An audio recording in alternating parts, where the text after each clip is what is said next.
If you're a heating and air conditioning technician or even a salesperson, what are the 15 questions you should ask a sales coach or a sales trainer before you hire them and you're going to pay for it yourself? And why does it matter? This is a fantastic question. I'm Scott Silvenbell, coming to you live from Sacramento, California on a perfect day to talk about sales and business and a fantastic day to talk about you for HVAC technicians sales secrets. All right, so you want to pay for your own coaching. You want to pay for your own training. Nobody ever tells you how to do this. Nobody ever tells you how to build your acquisition criteria. So I'm going to give you the 15 questions that are asked of me or that should be asked of me when we go through this process. So question number 1 is all about ethics. What's your ethical belief about sales? How should you treat the people that you serve? Now, I have this belief that you should absolutely positively be ethical. There's no reason to lie.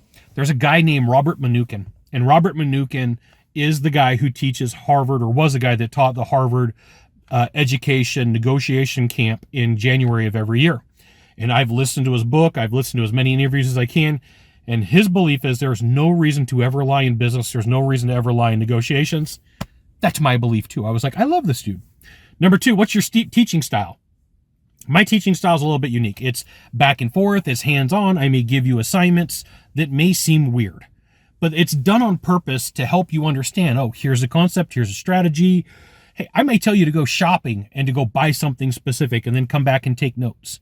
Like, that's not typical sales coaching or sales training. Number 3, how will you treat me? You're a client. How should I treat you?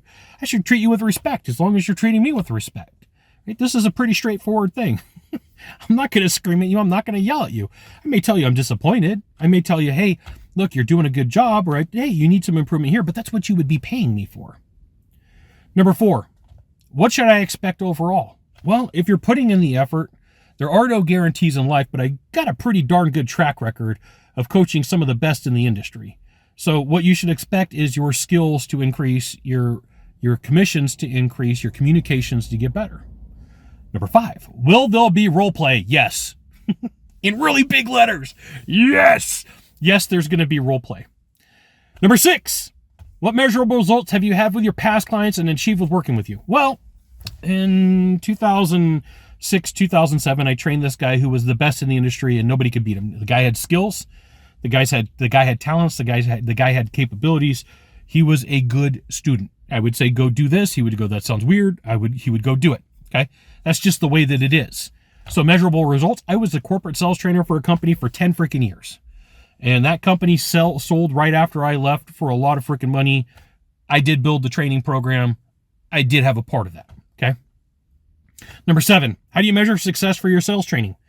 Well, here's the thing. If you're closing here and you increase at any of the things that you sell and you're up here, that's results. If you're closing here and you end up down here, that's bad results. My goal, my hope, my strategy is to get you to do this, to move up. Okay. That should be anybody's outcome that they have. But once again, everybody's a little bit different. Back in the day, before the FTC got involved with a bunch of stuff, you could make claims and say, hey, here's all the things that I can do. Right. When I worked with technicians way back in the day, it wasn't uncommon for me to get them to increase their income yearly, end over end, $20,000 a year. And so I could say that that's my track record, but I can't promise that that's what's going to happen. Number 8, how do I handle objections from you or for the people that you struggle with the most? I've been through them all. Right? I personally was a salesperson. I was a technician. I had to put up with a lot of weird stuff. And I had to come up with strategies to put in place to say, hey, here's how you overcome it. Oh, home warranty? No problem. That one's easy. Hey, got to talk to a family member? Hey, that one's easy too. Right? I wrote a book, the biggest book on sales, scripting, 550 pages, The Perfect Answer. So I think I've got a little bit of experience. And I just happen to have a copy right here, right? So, I mean, like, it's as thick as a freaking phone book. So what do I know? I don't know. I think that was 160,000 words, which is the equivalent of two common books. Number 9, how do I help you overcome the fear of selling? We have the conversations. We talk about your identity. Like, everybody wants to go to mindset, which I think is like, okay, that's fine. But on a 12-chapter book, identity is chapter number 1. Mindset is like chapter number 6. So you got to be aware of the person that's teaching you should know and understand psychology of how to make you better.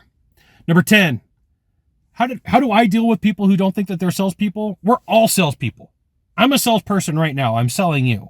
If you go and say, hey, Chica, I want to date you, that is a sales call. If you are at the store and you think that you should get a discount and you're asking for a discount, that is a discount, right? That's a sales process. You get pulled over by a police officer and you're trying to get out of a ticket. That is the biggest, probably most common sales process you're going to get in besides asking somebody to marry you.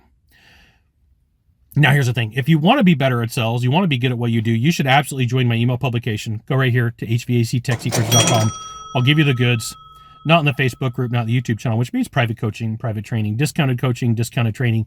It's an email publication. You'll freaking love it. And occasionally, I, Scott Sullivan Bell, try to sell you stuff to pay for my trips and my bad habits.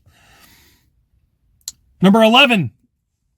What's my approach to teaching technicians how to ethically build urgency without using scare tactics? If somebody's teaching scare tactics, they're using technology from 1950. I'm just going to say it. Right? You should not be using scare tactics. You shouldn't be using fake urgency. Oh, there's only one in the trunk and like you have to buy it right now.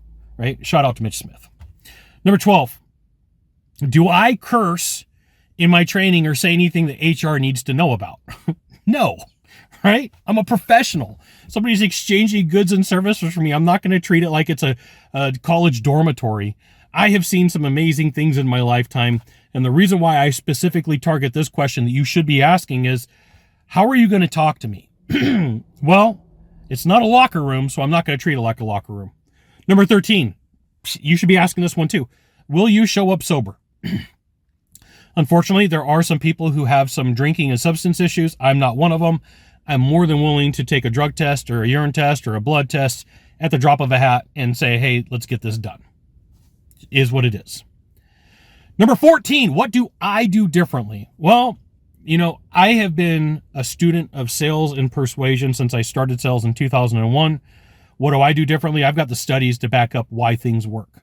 All the strategies that I put in place have been tried and tested, and they actually work. They don't just work for me, okay? That's a super huge distinction that you need to know, because sometimes a dude or a chick will come out to come train you, and the process only works for them, or it does not work at all. I know of people in the industry that cannot get their process to work out in the field.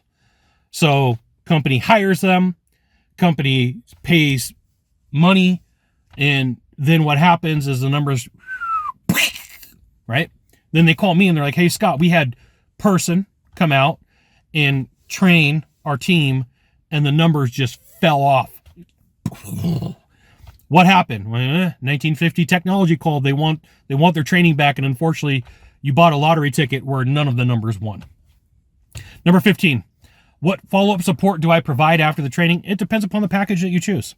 Sometimes people will say, hey, Scott, I want a one and done, which I don't recommend, but they'll say, hey, this is what I feel like I need, and I will share, these are the results that we could probably get to. You should be on a plan. Like, you don't, like a diet. Like, I have a dietitian right now. And my dietitian said, Scott, it took you almost 50 years to get in the shape that you're in.